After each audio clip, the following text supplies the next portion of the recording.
Hello and welcome to another video from Millennium 3 Educational Solutions. This is the fifth video in the Working with Microsoft Access series.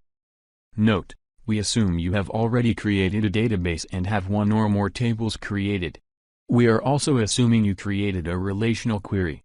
If you have not, please view our previous videos in this series. Open your Access database. We are building on our Working with Access from video 4. Where we created a relational query.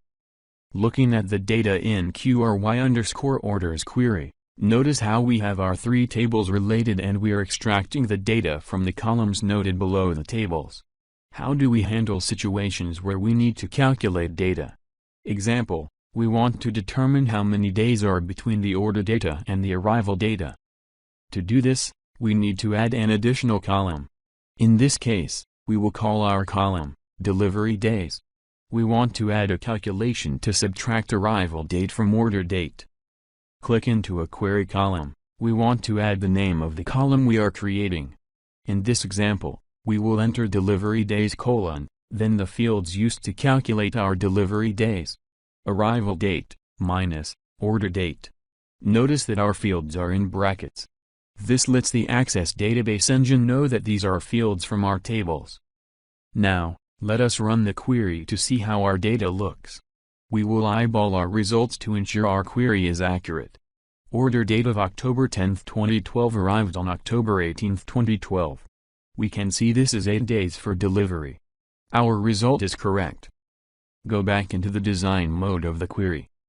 Now, let's look at creating a field for order total. Again, we need to create a new column in our query.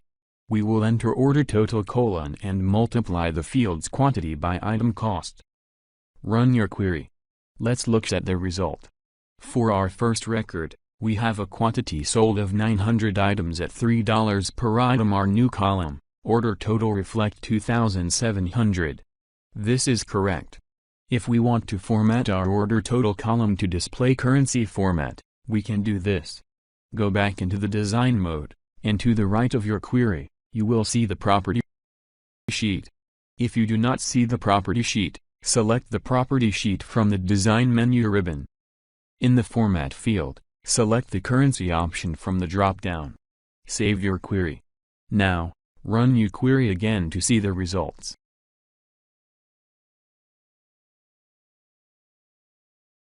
There, a field that is in a currency format. Now we are going to expand our knowledge a bit more by using an if statement. An if statement allows to determine values based on a condition. If a condition is true, we display a value. If a condition is not true, we display another value. Go back into the design mode of your query. Enter a new column. In this example, we will create a column titled On Time.